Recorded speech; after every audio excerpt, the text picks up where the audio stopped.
Hello, friends. Welcome to Creative Medicine.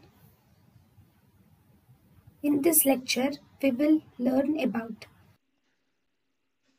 Now, newer drugs used in the management. First, we can use eplerenone. What is this eplerenone? Eplerenone is aldosterone receptor blocker, can be used in the heart failure. These are newer drugs in congestive heart failure. Okay, eplerenone can be used. Then we can use necseritide. Okay, this necseritide is actually a vasodilator and it is a brain natriuretic peptide analog. Okay, then we can use levosimendan. Okay, this levosimendan, what is this levosimendan? It is actually used in acute and decompensated congestive heart failure. Here we can use this levosimendan. What does this levosimendan do? It has actually an inotropic effect. It has a potent inotropic action is present and peripheral side effects or vasodilatory effects are seen in the levosimendan. Then we have the coenzyme A can also be used in congestive heart failure. This coenzyme A is actually a universal antioxidant drug. What does this coenzyme A do? This coenzyme A will actually improve the diastolic volume.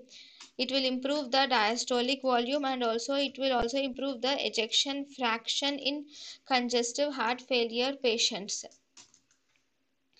Then the next group of drugs are, we have something called as Arjuna terminalis is that this can be used in congestive heart failure. Then the drug hydralazine with isosorbide dinitrate can be used.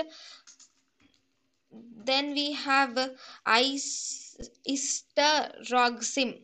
What is this istaroxim? Istaroxim is a positive. It is a positive inotropic agent.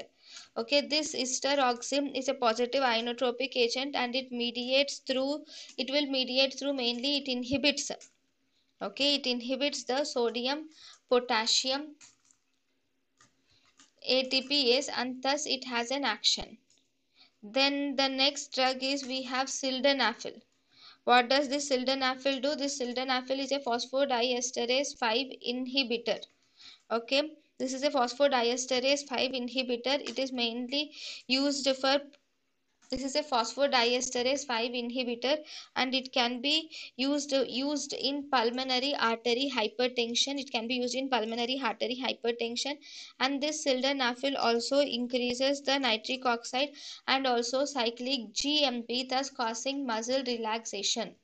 So thus it can be used in pulmonary artery hypertension because it decreases the pulmonary arterial hypertension by relaxation of the vessels. Next, then next we have omecamtiv and mecarbil. So omecamtiv and mecarbil are actually selective myosin activator. What does this omecamtiv and mecarbil do? They will prolong the ejection period and they will prolong the ejection period and they will also increases the fractional, they will prolong the ejection period and they will increase the fractional shortening. So these omecamtiv and mecarbil are actually an inotropic drug. Then the next group of drugs are, we have sampratilat. This is sampratilat. What does this sampratilat do? Sampratilat is a neuroendopeptidase inhibitor. Okay, it is a neuroendopeptidase inhibitor. Next we have sacubitril. Okay, this sacubitril is a neprilysin inhibition. It is important in neprilysin inhibition. It causes neprilysin inhibition.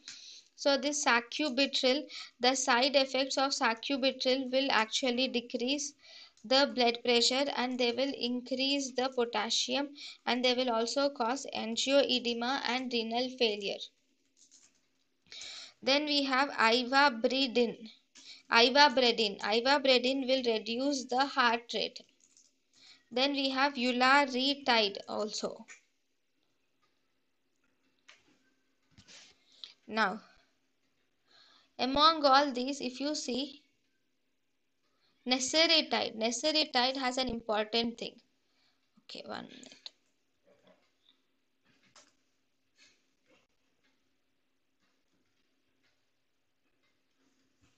Okay, so this necessary has an important thing. So necessary is a vasodilator with with brain type or B type natriuretic peptide, and this brain type or B type natriuretic peptide. This brain type or B type natriuretic peptide is an endogenous peptide.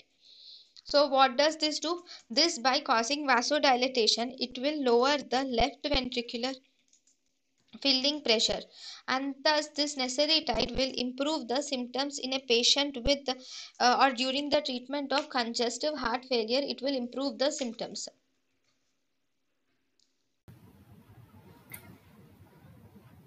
Thank you and thank you for watching.